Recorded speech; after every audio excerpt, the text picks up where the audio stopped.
my dad would, every time you picked a net of peas, depending on what the price was, the market price was, you'd get a ticket or a brass counter, and then you'd cash those in at the end of the week. My dad would sit there in his farm truck, and so I mean, all of I sort of grew up with this sort of culture of ingredients, not really not of cooking, but I mean, I don't think I was obsessed with food. I don't think I was obsessed. That was just what it was, and I think probably it was separation from that made me more and more interested in it. I loved selling things, so that probably tells you more about why I've got involved in food businesses. I set up a stall at the end of our family farm drive, and we're very close to the A1, and so there were quite a lot of cars driving by even in those days. And I remember I think I was selling something like rhubarb, which was surplus on the farm, and my dad, who was an amazing, lovely guy, but probably didn't like people selling food at the end of their farm drives for, because he felt that we'd moved on from that. He sort of discouraged me from doing it. But I just remember loving the fact that people would stop their cars and buy stuff off me, not just because they were being nice, but because they really wanted it. And it was fresh. It was farm fresh. So I remember that. But I'd kind of forgotten it. And then I think I got back into food because I learned to cook. My wife inherited the farm that we now live on, and her parents didn't live here. She inherited it from another relative. So there was no one to cook here, no parents, so I had to learn to cook, to sort of cook for us and for our friends visiting. So I learned to cook, and there's a garden here, and so I sort of learned to. I became interested that way. I sort of self-taught cook. Had a few, help from friends, and then one thing led to another. Where do you think the desire to sell came from? I don't know. I mean, I think I was born with that. I'm very interested in what, because I talk to a lot. I've had quite an unconventional career, and so quite a lot of my friends who've gone into the city or gone into the law or whatever will ask if I talk to their children who are struggling to work out what they want to do in life, and they somehow think that I'm gonna, they're probably 3 years into a career in something that their dad's done, and they go about to throw it all in, and so in desperation their dad says, "But you go and talk to this guy because he's sort of, my career jotted all over the place in my 20s," and I'm always interested in trying to find out what really got people excited in their childhood, because so often we're told to, what are you going to be? Oh, I'm going to be a doctor. I'm going to be a fireman. I'm going to be a policeman. But actually, rather than say, well, what really interests you? Because you could actually do what interests you. I mean, let's take the police. The police force has got so many different jobs in it that but instead, we're encouraged to decide we want to be a policeman. But actually, what if you want to,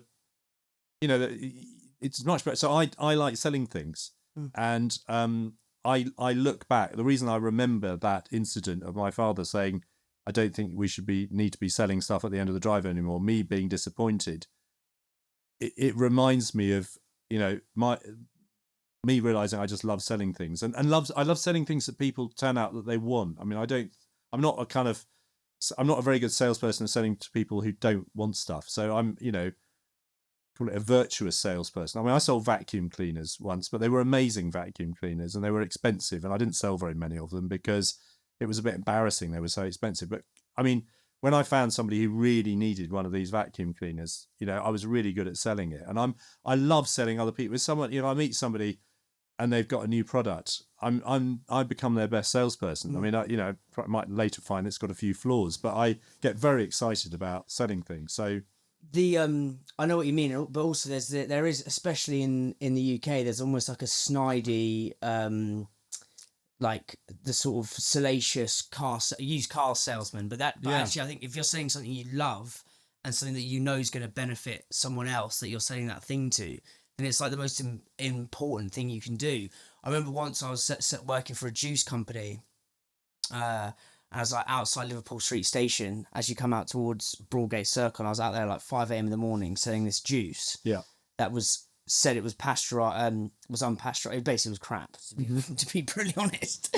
And I couldn't get passionate about it. And also, all the commuters were coming past with, they literally on the way to me, which was my little truck, was Pret, Starbucks, Boots. So the people for half the price could get all three of those things. And I just thought, oh God, I hate selling.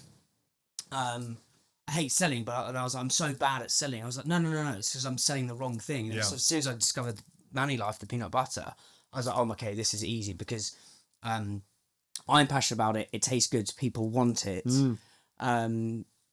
Yeah, I think selling is super important. But it's just to to round that off, because I completely agree with you. I mean, I so it probably means I'm not a great. If I look at the sales professionals who work with me, at Cawston Press, for example, I might open a door, and I mean, I got an email yesterday saying we've just got a listing in a chain of sort of, I suppose, sort of gastro pubs, and I remember thinking, I introduced them 3 years ago. That's my sale. Of course it's not. I mean, it's taken 3 years of hard slog, of filling in forms, of working out. I just opened the door. I spoke to one of the founders of it. They said, that sounds amazing. I must put you in contact.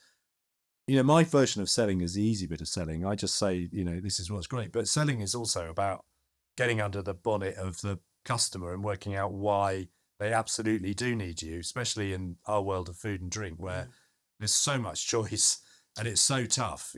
Just saying, I've got a great product, it tastes lovely, is not. But I think and also selling is. I also think selling is not just the transaction. Like Alex Ferguson is selling a dream back in the day to the United team. Like, selling isn't just that. I think it's quite myopic to look through the lens of like, it's just selling, that one transaction, that car or that piece of rhubarb. Like sales is it's a transference of feeling, I think. And obviously you've done it multiple times in your career with New Covent Garden Soup, with Green and Blacks, and we're going to explore these shortly.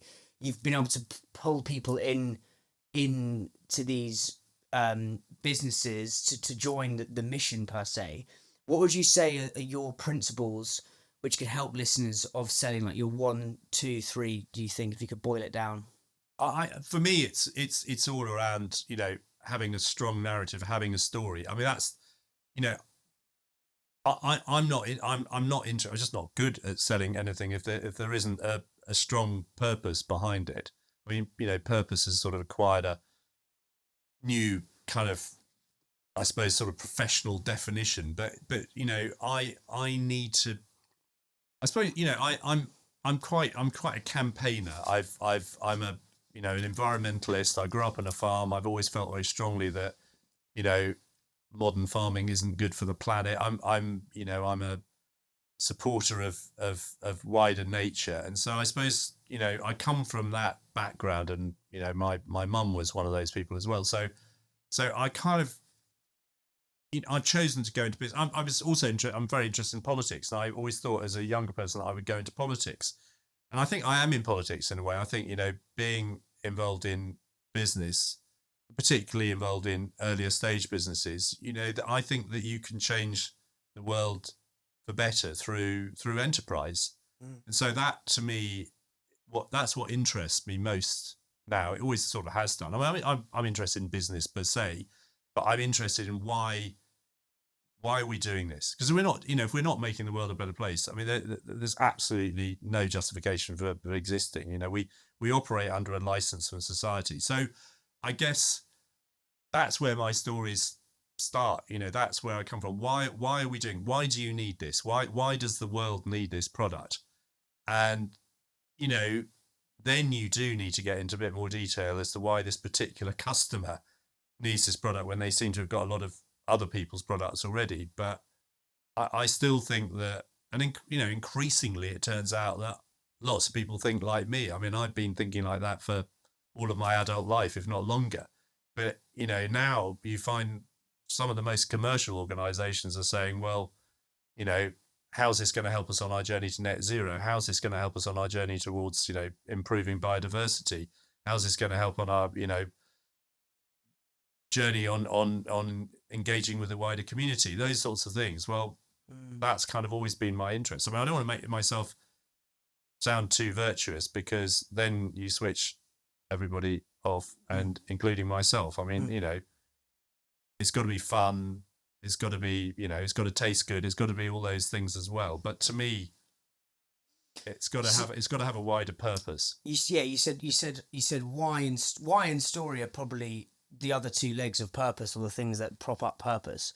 Let's go into this why and this story. So you, as you said, your career kind of dotted around. You were in the army, in barrister, investment banker. Then you went to how do I say INSEAD. INSEAD. Yeah. So describe what you're feeling at that point in your life, and then what was the why and the story that made you rekindle that love with food from your childhood, and the rhubarb feelings that made you think, right, because as you said, like, you've just done a master's degree at one of the best schools in Europe. Yeah. And I think just to give listeners a bit of context, like we talked about this with Mark, is right now it's very in vogue and a bit rock star to launch a food and drink brand. But back then it was not, right? From what Mark has told me.